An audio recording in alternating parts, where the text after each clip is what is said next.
காலில் கூட ஒரு தயவுசெய்து வேண்டாம், ப்ளீஸ் வேண்டாம். எங்கள் நிலைமையை புரிஞ்சுக்கணும். சரிண்ணே. இப்போ இதுங்க இன்னும் எதுவுமே நாங்கள் என்ன பண்ணுறதுனே தெரியல. மேலிருந்து வந்தால் நாங்கள் செய்யணும். ப்ளீஸ் தயவுசெய்து வேண்டாம். அவரை வராரு. அவர் போயிட்டாருன்னு எனக்கு இல்லை போயிட்டாரு, ஃப்ளைட்டுக்கு போயிட்டாரு. ஆனால் இப்போ கரூர் போக வேண்டியவனே என் வீடு இங்கே போயிட்டு ரிட்டர்ன் போகிறாங்க கரூருக்கு. இல்லை என்ன பண்ண போகிறாங்கன்னு தெரியல.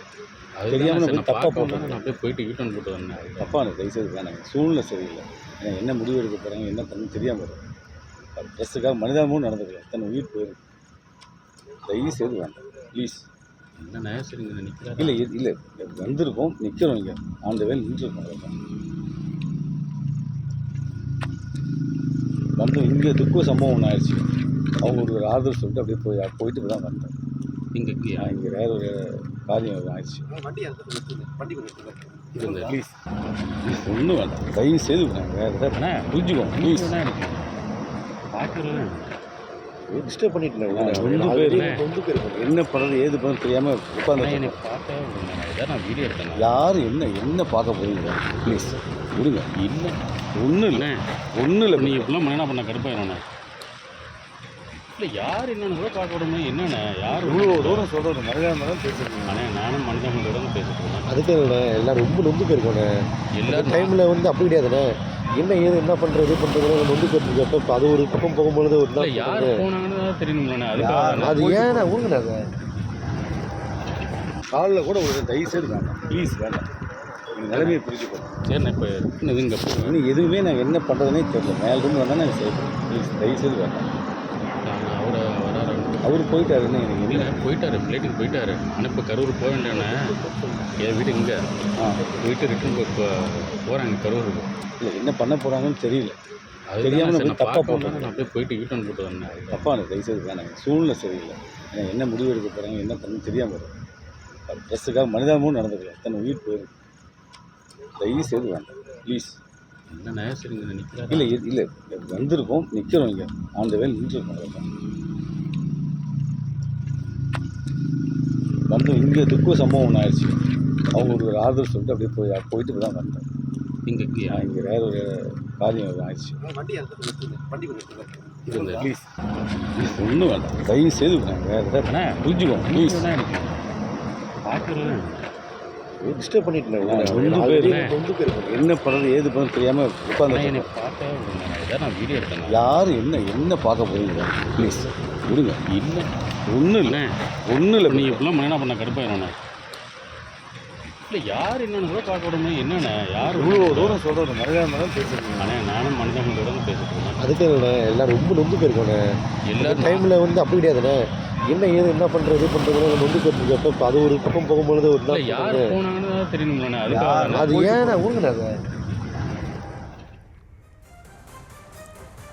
கரூரில் பெருந்துயரம் நிகழ்ந்தது. இதற்கு தமிழக வெற்றிக் கழகத்தின் பிரச்சார கூட்ட நெரிசலில் சிக்கிதான் இந்த 39 பேரும் உயிரிழந்தனர் என்று தெரிய வரும்போது பெரும் துயரம் நடந்ததும் பாதியிலேயே கரூரை விட்டு வெளியேறியிருக்கிறார் புசி ஆனந்த். கரூர் திருச்சி தேசிய நெடுஞ்சாலையில் காரை நிறுத்திவிட்டு என்ன செய்வது என்று தெரியாமல் நடுரோட்டில் புலம்பிக் கொண்டு நின்ற அந்த காட்சிகளையும் செய்தியாளர்கள் படம் பிடிக்க முயன்ற போது வேண்டாம் என்று உதவியாளர் தடுத்து கொண்டிருக்கக்கூடிய அந்த காட்சிகளையும் தான் தொடர்ந்து பார்த்தோம்.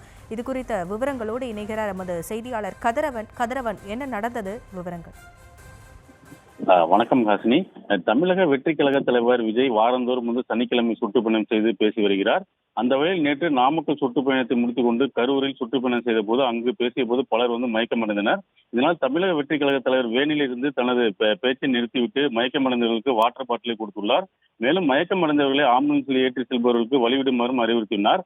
மேலும் கரூர் பேச்சை முடித்துக் கொண்டு சாலை மார்க்கமாக திருச்சி சென்ற தமிழக வெற்றி கழக தலைவர் விஜய் திருச்சி விமான நிலையத்திற்கு தனி விமானமும் சென்னை சென்றார். திருச்சி, அரியலூர், திருவாரூர், நாகை, நாமக்கல் பகுதியில் விஜய் பார்க்க வந்த கூட்டத்தை விட கரூரில் பல மடங்கு கூட்டம் அதிகமாக இருந்தது. சாலை முழுவதுமே தமிழக வெற்றி கழக தலைவர் தொண்டர்கள், குழந்தைகளுடன் அவர்கள் பெற்றோர்கள் விஜய் என பார்ப்பதற்காக ஆர்வம் மிகுதியில் 5 மணி நேரத்துக்கு மேலாக காத்திருந்தனர். இந்த நிலையில் கூட்ட நெரிசலில் சிக்கிய குழந்தைகள், பெண்கள் என 39 பேர் உயிரிழந்தனர்.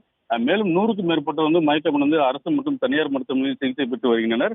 குறிப்பாக தமிழக வெற்றி கழக பொதுச்செயலாளர் புசி ஆனந்த் இந்த சம்பவத்திற்கு பிறகு கரூரிலிருந்து திருச்சி சென்ற அவர் திருச்சி சென்னை தேசிய நெடுஞ்சாலை நம்பர் 1 டோல்கேட் அடுத்து மாதிநகர் சர்வீஸ் சாலையில் ஒரு ஓரமாக தொலைபேசியில் பேசிக்கொண்டு புலம்பிக் கொண்டிருந்தார். அப்போது அதை வீடியோ எடுத்த போது அவரது உதவியாளர் தயவு செய்து வீடியோ எடுக்க வேண்டாம் என நாங்கள் பெரும் துயரத்தில் இருக்கிறோம், தயவு செய்து இங்கிருந்து நீங்கள் கிளம்புங்கள் என தெரிவித்தார். வீடியோ எடுப்பதை அறிந்த தமிழக வெற்றி கழக பொதுச்செயலாளர் புசி ஆனந்த் உடனே வாகனத்தில் ஏறி மாதிரி நகரிலிருந்து சென்னை திருச்சி தேசிய நெடுஞ்சாலை அதிவேகமாக ஓட்டி சென்று பின்னர் சஞ்சீவ் நகர் வழியாக சிந்தாமணி அண்ணா சிலை வழியாக சத்திரமித நிலையம் அடைந்து அங்கிருந்து கரூர் நோக்கி அவர் வாகனம் சென்றது.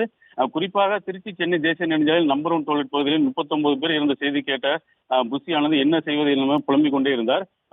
தொலைபேசியிலே புலம்பிக் கொண்டே இருந்தார். மேலும் தற்போது வரை கரூர் அரசு மருத்துவமனையில் அங்கு இறந்தவர்களின் உறவினர்களுக்கோ அல்லது மயக்கமடைந்து சிகிச்சை பெற்று வருவதுமே நேரிலே வந்து ஆறுதல் தெரிவிக்காமல் இருந்தது அவர் தொண்டர் மத்தியிலே பெரும் ஒரு அதிர்ச்சியை ஏற்படுத்தது.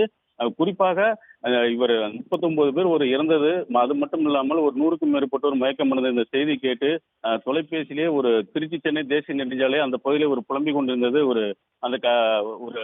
வீடியோ எடுத்ததும் அந்த பகுதியில் வீடியோ எடுக்க வேண்டாம் என சொன்னதும் வந்து அந்த வீடியோவை தற்போது நம்ம பார்த்து கொண்டு இருக்கிறோம். இது குறிப்பாக இந்த பகுதியில் நம்ம நடந்து கொண்டிருக்கிறது. இது போல இனிமேல் நடக்காமல் பார்ப்பதற்காக அவர் பேசிக் கொண்டிருந்தாகவும் கூறப்படுகிறது. ஹாசினி, தற்போதைய விவரங்களுக்கு நன்றி கதிரவன்.